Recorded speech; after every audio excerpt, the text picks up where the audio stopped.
இது ஒரு உணர்வுபூர்வமான காதல் கதை. சரிங்களா?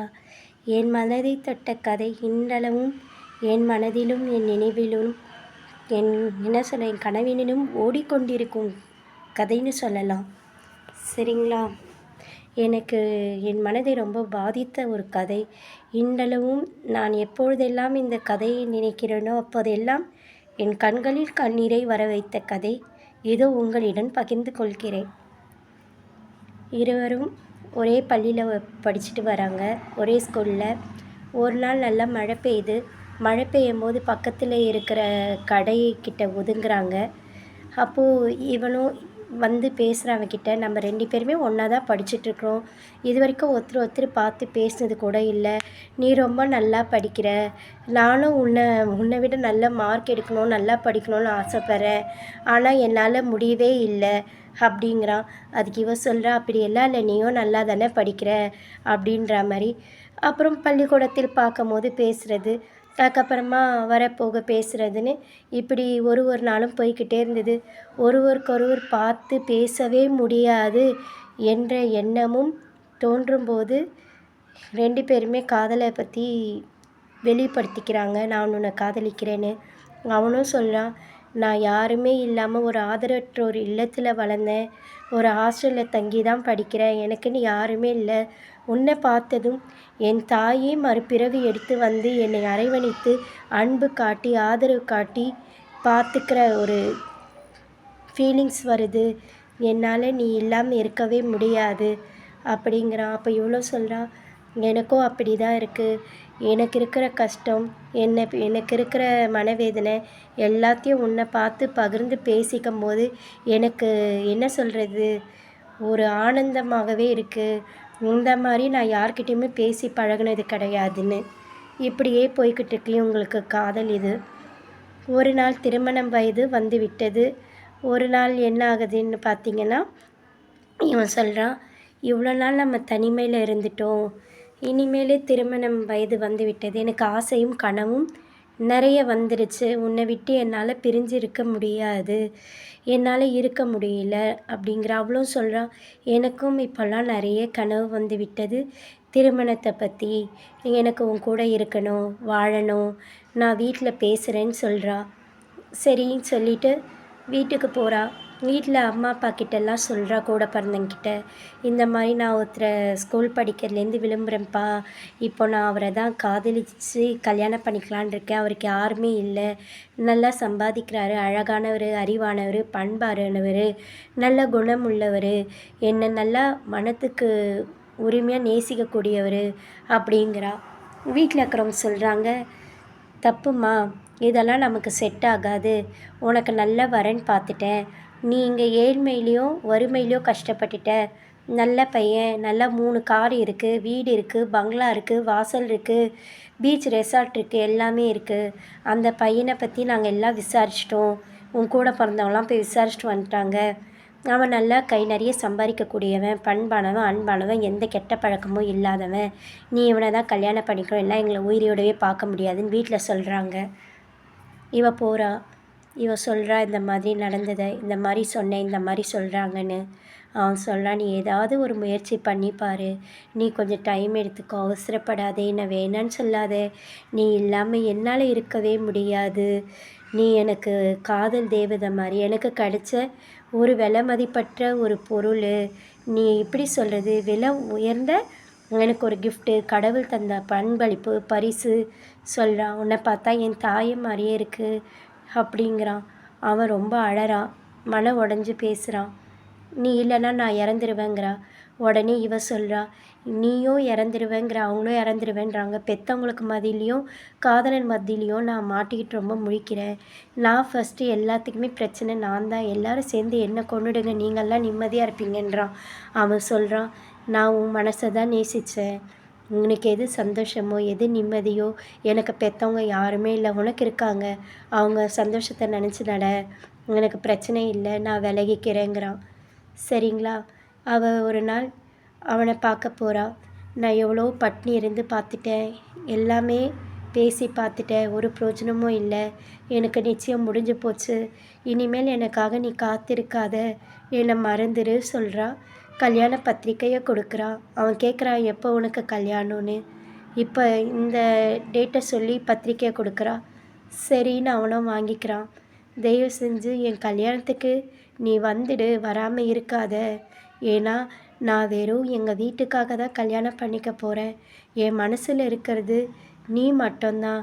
என் அன்பில், என் காதலில், என் கனவில் எல்லாமே நீ தான் வாழ்ந்துட்டுருக்க. நீ இல்லை, உன்னை பார்க்காம ஒரு நாளும் இருக்க முடியாது. நான் கடைசியாக பார்க்க போகிறது என் கல்யாணத்து அன்னைக்கு தானே உன்னை அப்படிங்கிறான்.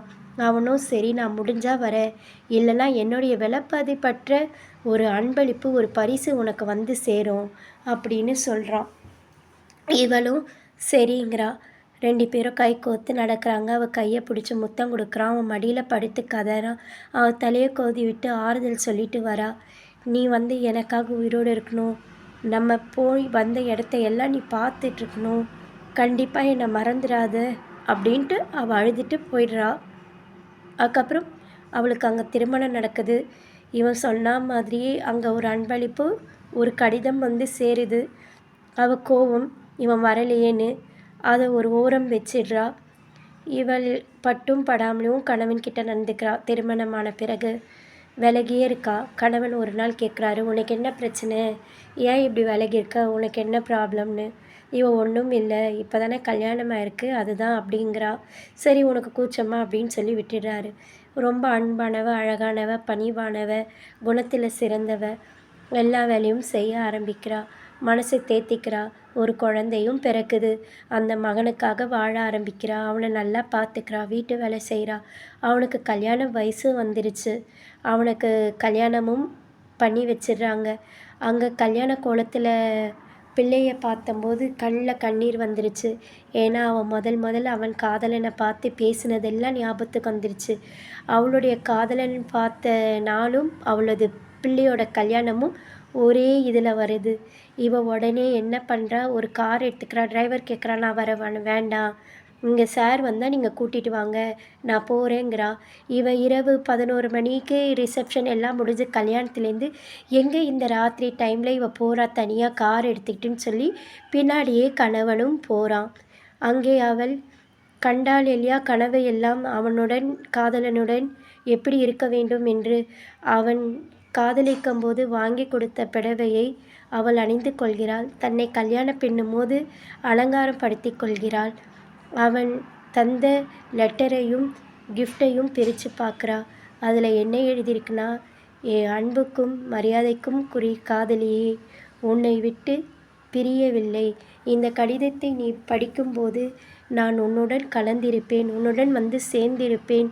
எனது இதயத்தை நீ அடிக்கடிக்கு சொல்வல்லையா, நம்ம காதலிக்கும்போது என் இதயம் உன்னிடம் உள்ளது, பத்திரம் பத்திரம் என்று.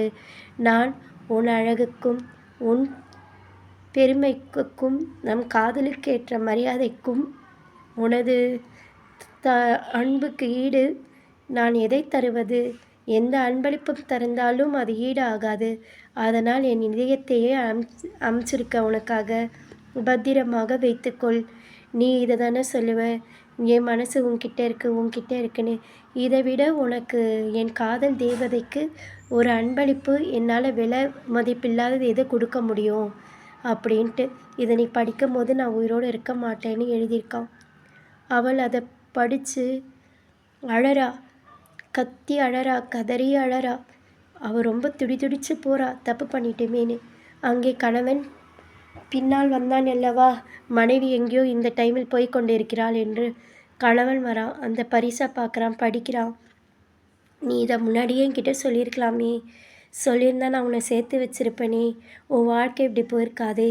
சரி விடு, இனிமேல் நீயும் நானும் ஆறுதலாக வாழலாம், எல்லாத்தையும் மறந்துடு, இப்படி அழாத என்று சொல்லி சமாதானப்படுத்துகிறான். வா, நம்ம பிள்ளைக்கு கல்யாணம் ஆகிடுச்சு இல்லையா, வரவேற்பு நடந்துட்டுருக்கு இல்லையா, சொந்தம் பந்தம் எல்லாம் வந்துட்டுருக்குல்ல, வா போகலாம் என்கிறாள். அவள் அந்த லெட்டரை முத்தமிட்டு கொண்டு பரிசை கட்டி பிடித்து கொண்டு அழுது மூச்சே நின்று விட்டது. துக்கம் தாங்காமல் அவள் மூச்சு அடைத்து இறந்து விட்டாள். ஒன்று தான் இந்த கதையிலேருந்து நான் புரிஞ்சுக்கிட்டது. அன்பு இருக்கிறவங்க விட்டு கொடுப்பாங்க. இதுதாங்க அன்பு, இதுதாங்க காதல். இவங்களது காதலுக்கு நான் ஒரு கவிதையே எழுதி வச்சுருக்கேன்.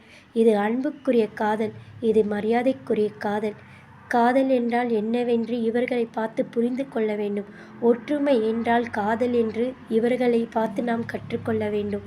காதலை இவர்களை விட காதலுக்கு மரியாதையும் அன்பும், இது அன்புக்குரிய காதல், இது களங்கமற்ற காதல், இது புனிதமான காதல், ஆத்மாத்மான காதல். இவர்கள் காதல் என்றென்றும் வாழ வேண்டும். என்னை பொறுத்த வரைக்கும் இவங்க இங்கே இறக்கவே இல்லை. என்னை தெரிஞ்சு சேர்ந்து விட்டாங்க. 2 இதயம் ஒன்றாக சேர்ந்து விட்டது. இவர்கள் சொர்க்கத்தில் வாழ ஆரம்பித்து விட்டார்கள். இங்கே பூமியில் அவர்கள் மிருகமற்ற மனிதர்கள் தன்மையில் வாழ தகுதியற்றவர்கள் ஆகிவிட்டார்கள். இன்று இவர்கள் சொர்க்கத்தில் சேர்ந்து விட்டார்கள். இப்போ காதல்ன்ற பேரில் கண்டாய பண்ணிட்டு அசிங்கம் பண்ணிக்கிட்டு இருக்கீங்க இல்லையா? காதலுடைய புனிதத்தை கெடுத்துட்டு இருக்கீங்க இல்லையா? காமம் ஒன்றே காதல் என்று நீங்கள் இப்போ எப்படி காதலாக்கிட்டீங்க? காதல்னாலே காமம் தான் என்ற விலையை விதிச்சு விட்டீர்கள். காதலை கொச்சைப்படுத்தி காதலை அழித்து கொண்டிருக்கிறேன். இவர்கள் போல காதலர்கள் இருக்கிறதுனால தான் இன்றும் காதல் புனிதமாக இருக்கிறது. இதை முடிந்த அளவுக்கு இப்போ இருக்கும் ஜென்ரேஷனுக்கு தயவு செஞ்சு இந்த கதையை அனுப்புங்க, சரிங்களா? காதல்லாம் என்னென்னு தெரிஞ்சுக்கிட்டோம். நிறைய பேர் காதல்ன்ற பேரில் உயிர் எடுக்கிறது, பழி வாங்குறது, விரக்தியாக சுற்றுறது, வெறி பிடிச்சி அலையிறதுன்னு பண்ணிட்டீங்க. தயவு செஞ்சு நிறுத்துங்க. இதுதாங்க காதல். விட்டு கொடுத்து போகிறது, புரிந்தல், விட்டு விலகுதல், இதுதான் காதல். என்றும் காதல் வாழ்க. காதலின் புனிதம் வாழ்க. காதல் மரியாதைக்குரியது, பரிசுத்தமானது. அன்புக்கு ஈடு இணை இல்லாதது காதல் ஒன்றே. நன்றி, வணக்கம்.